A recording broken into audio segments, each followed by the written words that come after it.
आज लातूर महानगरपालिकेमध्ये आदमनगर, यहिया कॉलनी, बुरहाननगर आणि महाराणा प्रतापनगर या भागामध्ये जे विकास काम झाले त्या संदर्भातली एक बैठक लावण्याचं आश्वासन माननीय उपायुक्त यांनी दिलेलं आहे।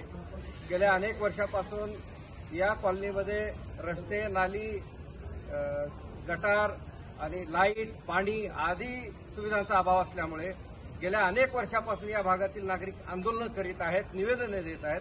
परंतु शासन, प्रशासन, महानगरपालिकेचं हे झोपलेलं का काय अशी एक धारणा आमची तयार झालेली आहे। माननीय उपायुक्तांनी मागच्या वेळेस आम्ही निवेदन देण्यासाठी आलो असता त्यांनी एक आश्वासन दिलं होतं की 25 तारखेला आम्ही एक संयुक्त मीटिंग संबंधित विभागातली जी मंडळी असेल त्यांच्या सोबत घेऊन आणि विकास काम होणार न होणार ह्या बाबतीत चर्चा करून ही मीटिंग घेण्याची त्यांनी ठरवले होते। म्हणून आज आम्ही निवेदन देण्यासाठी इथे आलेलो होतो। आज मुळात आजचा दिवस हा आंदोलनाचा विषय होता। आश्वासनानंतर हे आंदोलन आम्ही स्थगित करतोय। त्यांनी परत आश्वासन दिलंय की 25 तारीख म्हणजे उद्या आणि किंवा शुक्रवारपर्यंत या संदर्भातली एक बैठक ते लवकरात लवकर घेणार आहेत। जर यांनी या संदर्भातलं गांभीर्य घेतलं नाही तर ज्या वस्तीमध्ये सापं निघतात, विंचू निघतात, लेकरं बाळ खेळत नाहीत अशी सापं बिपा आणून या महापालिकेत सोडण्याचं काम येणाऱ्या काळामध्ये, येणाऱ्या आंदोलनामध्ये आम्ही करणार।